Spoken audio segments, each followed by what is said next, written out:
In any life, we have highs and lows, light and dark, wins and losses. What happens when we encounter that moment in time when what happens next could change everything? Join us as we step into another person's inspirational moment and see how we can connect their experience to ours.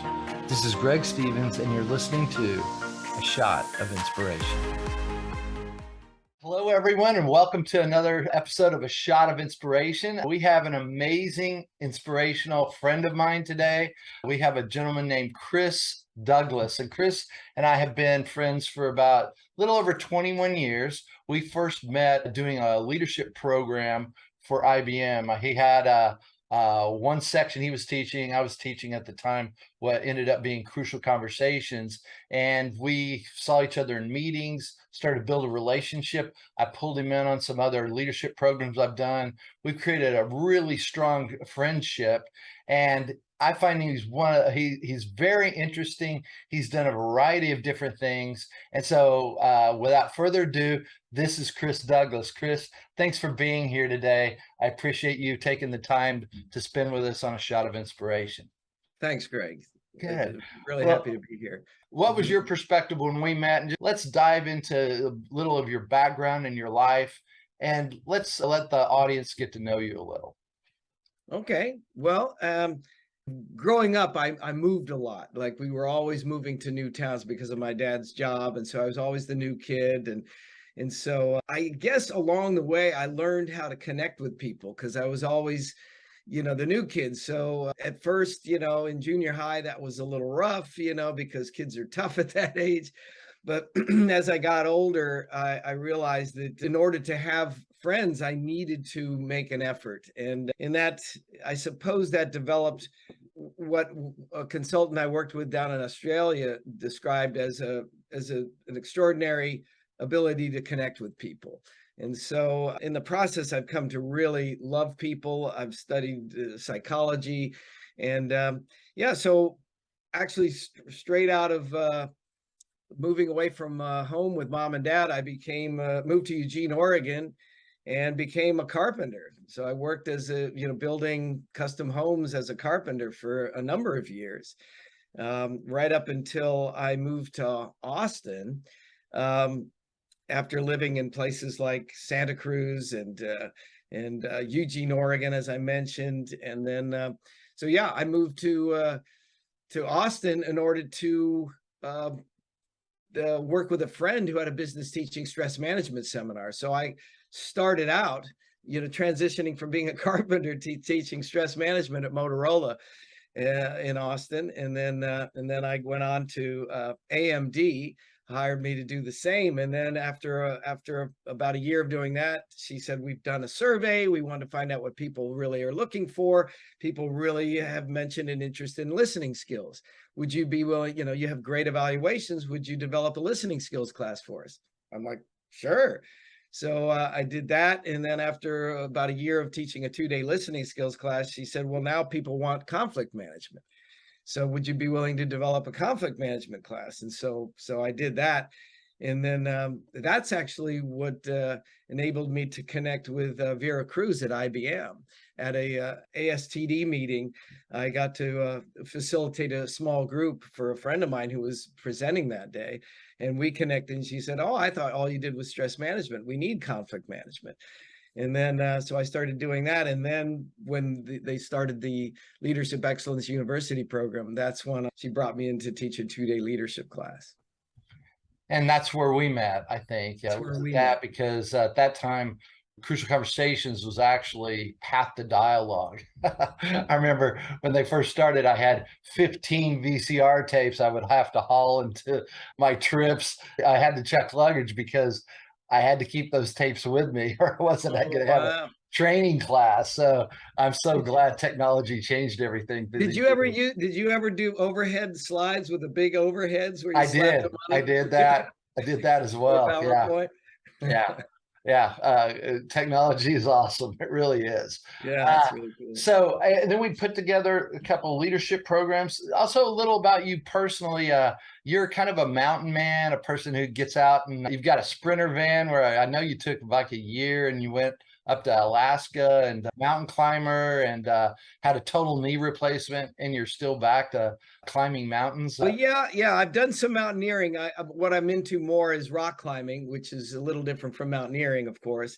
And yeah, my knee has recovered completely, and I was just over at Smith Rock in Eastern Oregon doing some rock climbing over there, which was which stretched me a bit because the guy I was with was a little more ambitious than I would be on my own, and so we did some stuff that was a bit scary. But it, of course, that kind of thing is what stretches you, you know. And I know you're very familiar with stretching yourself, you know, personally, you know, professionally, and spiritually.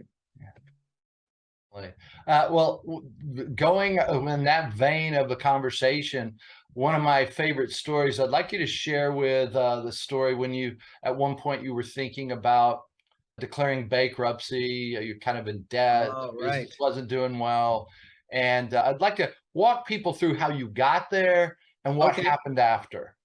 So yeah, so in 2008, when the global financial crisis hit, Vera Cruz, who was our contact at IBM, her position was eliminated. So I didn't even know who to call to try to line up some work. And all my other clients fell through. I had a couple of things that happened. For instance, state of Texas was going to hire me to go to all over Texas to teach my leadership class. And he said, call me at 9 o'clock on Tuesday with your calendar up. We'll book all these seminars. And that morning, the legislature, I called him, he said, this morning, the legislature cut the budget for this program. And this was going to be what saved me, because I had been burning through savings and I was having a hard time figuring out how I was going to pay my mortgage. And so yeah, there were a few things like that where I said, okay, this gig is gonna get me out of this hole, and then it would fall through. So I really got into a jam, and a friend of mine, who you know, Mike Biles, he said, hey, he was my mortgage broker when I bought my house, and he had to change careers. So he was going up, basically storm chasing, going to where there had been a hailstorm, and was going around knocking on doors selling roofing. And he said, hey man, I'm making like 10 grand a month. You should come up with me, and we can, you know, get you making some money again. And it didn't sound like much fun, but I figured I didn't really have much choice. So I moved up to Chicago with him. We rented an apartment together, and we started knocking on doors. And one time I knocked on the door, and the woman said, not another roofing contractor. And I said, how many people have knocked on your door? And she said, I don't know, 10, 11, 12. And I thought, oh my God, this is just ridiculous. And I became really down, really depressed. I got on the phone with my brother, and I was telling him, hey, I'm looking at these programs where you can, where they'll let you pay pennies on the dollar, and you can eliminate the debt that you owe to the credit card companies. Because I had over $30,000 of credit card debt at this point. And so you can pay off that debt for small amounts of money, but it kills your credit rating. But I was telling my brother about that. And I don't consider him to be like a deeply spiritual person, but he said something to me that connected. He said, Chris, you know, you bought that stuff. You owe that money. You should pay it back in full. And boom, I thought, oh my God, he's right. And there's a Sanskrit term, dharma, which is like doing the right thing, taking the high road. And I said, you know, he's right. I should do the right thing. I should pay that back. He said, look, I'll lend you a couple $1,000. You can go back to Austin, fix up your house. I'm a carpenter, fix up your house and sell it, pay off those credit cards, which is exactly what I did. And I remember after selling the house, writing these 3 big checks to the credit card companies. And I had this feeling of like, this feels good. This feels good. I'm paying my debts. I'm doing the right thing. And even though it cost me a lot more money than if I had worked that deal with the credit card companies, I'd even lost my house, but I paid back my debts. And I thought, this is a beautiful thing, because that's how I want to live my life. I want to reconcile things with everybody. I want to be at peace with everybody. I want to be in good terms with everybody. I don't want to hold grudges. I don't want to have anybody feeling like that I'm out of alignment with them. And that was a representation of that. It was very liberating. Yeah, and well, I respect that you did that because it's so easy, especially with money. We tell ourselves a million things. They charge too much interest, or we make that other thing the bad guy rather than taking responsibility for what we've done and looking at that. And it's rampant in our world today. How do I have that kind of integrity? Because I think when you said it, I was just really impressed that you would go to those links and do that. And then that also led you ended up moving to Australia, I think, for a while? Well, yes, it was on a Sunday morning, and I was just trying to figure out. I had a few little small work gigs, but it wasn't really paying the bills. So I was still going through savings even after selling my house. And I got an email on a Sunday morning, and it had two sentences. Are you still interested in JMJ? Are you willing to relocate to Perth? And that was the whole email. And I literally had a rush go up my spine. I said, absolutely. And yeah, JMJ is a consulting company that I had been in conversations with a few times. They had wanted to hire me a couple of times before, but they didn't have enough work back then. So anyway, boom, I went through the process, got hired, and moved to Perth, Australia. And that was a great, great experience. So tell me what you did in Perth. Describe because weren't you taking helicopters out on a? Yeah, yeah. I ended up being the guy to go out on construction vessels. And so our big client was Chevron, and we were teaching, doing culture change work around safety. And there was probably my favorite little gig was this pipelining contractor was having a lot of accidents. And my boss was coaching him, the CEO of that company. And he was like, I don't know what's going on out there. I can't send my people. They won't talk. And and Jeremy, my boss, said, well, I got this guy. He has extraordinary relationship building skills. We'll send him out there and we'll find out what's going on. So it was a listening tour. So they helicoptered me out to this pipelining operation, to this, landed on this big pipelining barge. And there were like 12 vessels all told. And I went around. They transported me out to all these 12 vessels. And I just would say, hey, what's going on? Why do you think so many people are getting hurt? And then, yeah. And early on, I found out that the superintendent of the project was known as Captain Chaos. And I thought, oh, that might be a little bit of a hint here. So I ended up finding out all these stories and typing it up and did a report of findings. But yeah, I did a lot of work on other vessels and teaching skills and coaching people, and I loved it. I loved the work. I loved meeting the Aussie construction guys, and having been a carpenter, I kind of connect with people in the work and in the trades, and so it was really good. That's great. Now, one of the things I got to tell people, how old are you, Chris? I'm 67. August 31st, I'll be 68 years old. Wow. And you look 20 years younger than you are. That's all I have to say.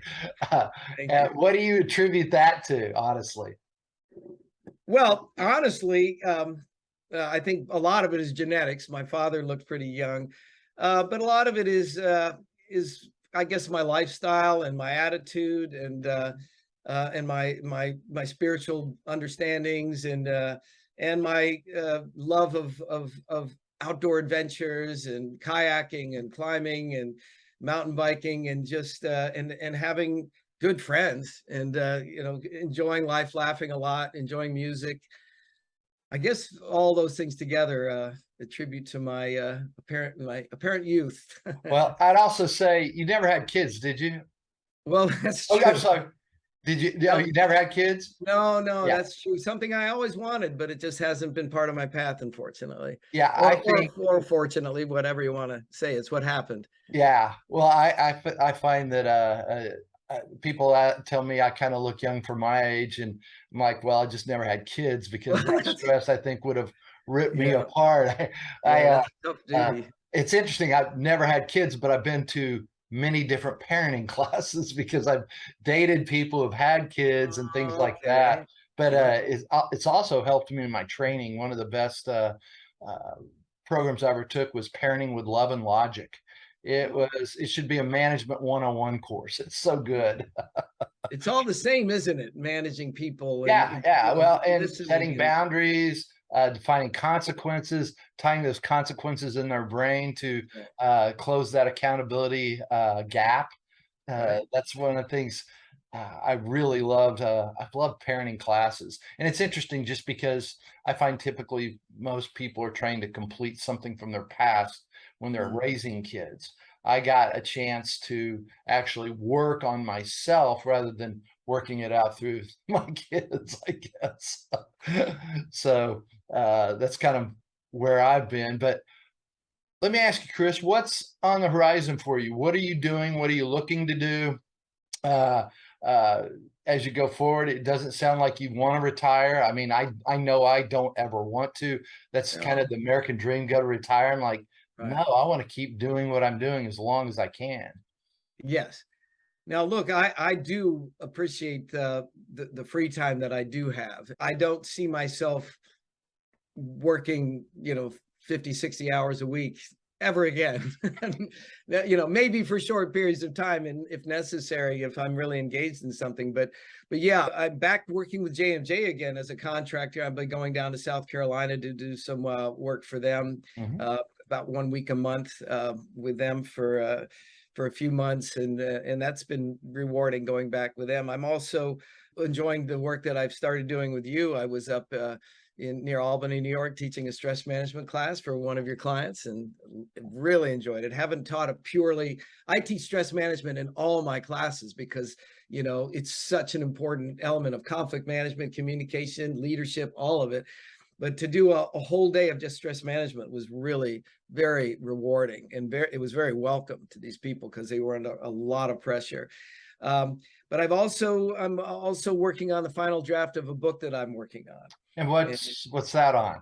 Share with us. well, it started out, it was going to be called Practical Wisdom, putting an end to unnecessary and avoidable suffering, basically collecting all the stuff that I've learned in my own professional life, but also in my personal path of personal growth and spiritual growth, and putting it all. And I hired an editor, and she said, "This is brilliant stuff. I love all of it, but I don't think you can cover all of this in one book. If you had to focus on one thing, what would it be?"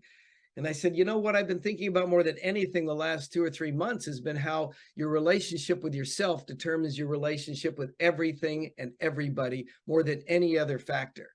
And it just has become more and more clear. She said, "Well, let's write a book about that." So I started writing about that, and I was telling stories. And she said, "These are great stories, but I want you to tell your story. I want you to share your story." So it has turned into what she has labeled a teaching memoir. So I've gone through the path of my life from having a highly critical, even abusive father, and having, cripplingly low self-esteem. I mean, my father used to say things like, "You're a loser and you're never going to make anything of yourself." And those were the words I heard from my father growing up. Very rarely, if ever, like, "I'm proud of you, son." So a lot of my life has been about healing my relationship with myself and coming to an understanding that I am a worthy person, that I am worthy and lovable, instead of being this loser that'll never make anything of himself. And so, and a lot of my work has helped me in that endeavor. And so the book basically describes how I've come to a place where I can honestly say that I like and even at times love myself, and how that has changed everything, has changed the way people connect with me, how I connect with people, how people experience me, the things I've been able to do, the adventures I've taken, the confidence I have, and the appreciation I have for other people. Well, thank you, and get that book finished, brother. All Want to right. get it out there for you. Thank you. Well, one last question before we end this. I want to say thank you for being on, but is there a question or a story you'd like to tell and inspire others, or is there that I haven't asked that you would have liked me to ask? Well, let's see. I guess I've been thinking about some of the principles of what I would still refer to as practical wisdom. In other words, wisdom that you can use that makes a difference in your daily life. And one of the things that occurred to me while you were talking earlier, when you were talking about kids and how you've learned about people in various ways, and one of the things that I've come to embrace is this notion of making self-honoring choices in life. Like really, like when interacting with people, when making decisions, when resolving conflicts, whatever it is, to make sure that you're making self-honoring choices. And by that I don't mean selfish or self-serving. I mean, yes, you do want to serve yourself, but ways that show respect to yourself, and that you know I've made an effort not to accept things that don't feel are respectful to me. And by the same token, I find myself being much more respectful of other people's needs, and being supportive of what is going to serve them and serve the organizations that they lead. And yeah, So, so Chris, that's a conceptual idea. So, tell me a concrete manifestation of where you've done that. Where have you done that for yourself, and what's shown up? well, I guess in the past I've let things in order to kind of keep the peace, if you will, I've just swept things under the rug, or taken things people have said or done that didn't feel respectful. And I've just ignored them or tried to pretend that it didn't happen. And I'm at a point now where if it's something that's going to affect me internally, that I will make the effort to use the kind of skills that I've learned and taught. Many of them I've learned from you through the crucial conversations. The idea, if you don't talk it out, you'll act it out, has really stuck with me. And I'm like, well, yeah, that's true. And I don't want to act it out. And I don't want to hold grudges. And I don't want to have things, like I said in the beginning, I don't want to have any unfinished business by the time I leave this body. I want everything to be clean and clear with everybody in my life. And so sometimes that means having a challenging conversation, and speaking up with respect, and creating the environment where these things can be resolved and healed. Yeah, I love that. Thank you, because I'm working on the same thing. Even after all these years of teaching, I've learned to speak my truth and just my perspective. And you don't have to agree with it. This is where it is. But I find in putting it out there, it either creates something deeper in the relationship, or it cleans up that piece so it's not there anymore. I find when we bury those things, it's like a plant. You bury a seed, it's going to grow. It never stays That's the right. same. We That's think true. we avoid it or it's going to go away. What I've heard a long time ago is we underestimate the cost of having the conversation. We overestimate the cost of we overestimate the cost of having the conversation. We Yes. underestimate the cost of bearing it, avoiding Avoiding. it. We don't think it's going to do anything.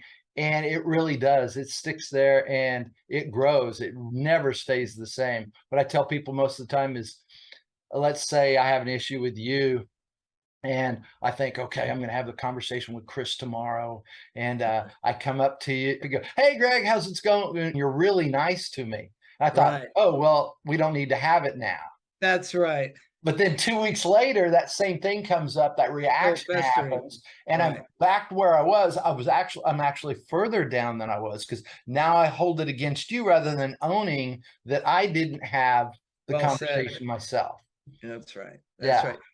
There's actually, I've just been reminded of something that I came across that I try to employ as best I can, but it's actually it's actually a Buddhist principle. They call them the four gates of speech, and they say unless you can answer all four of these questions with yes, you should hold off saying what you're about to say. And the questions are: is it true? Is it kind? Is it necessary? And is it the right time? Mm. And if you can answer all of those questions, yes, then it's important to go ahead. Yeah. And here's the thing, I would substitute, for me, I love those questions. I would substitute the word kind with respectful. Yeah, that'll work. I Because like kind has an idea of I've got to be nice. that. Nice Well, and I agree with you. That's a good point. yeah, nice. Sometimes that what we say might cause the other person some pain. Yeah, Because I know that when people have shared things with me and given me feedback, shared things that I wasn't aware of about my behavior, because you can't read the label from inside the jar, right? Sometimes you need people to tell you things, and it can cause pain, but it's like, I'm so grateful to get that feedback, because now I know and I can choose to behave differently. And I think I interrupted you. What were you going to say back no, there? that was exactly yeah, your points were exactly what needed to be said. You're exactly right. And I find that as we do that, it's just amazing what shows up when we are able to speak our truth. I used to live my life, I wanted to be the nice guy. And Right. one of the things I found is, guess what? People dismiss the nice person. That's true. Well, they're not going to say anything because they're nice. And I thought, well, I'm going to change my story. And I thought, okay, I'm going to be the jerk. Well, that's not what I wanted to be. That wasn't me. But then I Right. changed that one word to, I'm going to be an effective person. And just that one word, rather than being a nice guy, I'm going to be an effective person. Effective. I like An that. effective person speaks up when things Right. aren't going right. That's right. They do it respectfully. Yes. They also know how to build people up rather than tear them down. They know how to take responsibility for their own self. Just that one word can change everything. It goes back to what you were saying, your relationship with yourself Right. in your book that you're looking to put together. Thank you. Thank you. Yeah. That's right. No. You know, one of the things that I also, a little slogan, I love little helpful slogans. And one is, the challenges come to instruct, not to obstruct. And, you know, to welcome when challenges come up, be it in a career or in a relationship, to welcome it as an opportunity to learn and grow. Yeah, I love that. You're never rejected. You're just redirected.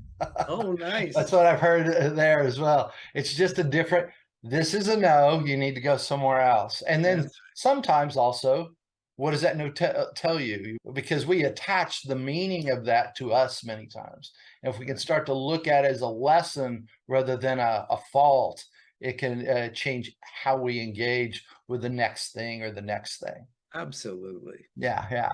Well, Chris, thank you so much. It was a pleasure having you here today. I'm sure we're going to have more with you, episodes with you on it. I just wanted people to get to know you, and you can come to our website, alignment-resources.com, to schedule time with Chris or bring him into your organization. If you're interested in any of what you heard today, reach out to us at alignment-resources.com, and we'll get you in touch with Chris. But Chris, thank you so much for being here today. And Shot of Inspiration Group, we will see you at the next one. Bye-bye. Thanks for listening to this episode of A Shot of Inspiration. If you like this or any of our other episodes, make sure you rate it and share it with a friend. This is Greg Stevens, and we look forward to being with you next time. Until then, be bold, be courageous, and respectfully speak your truth.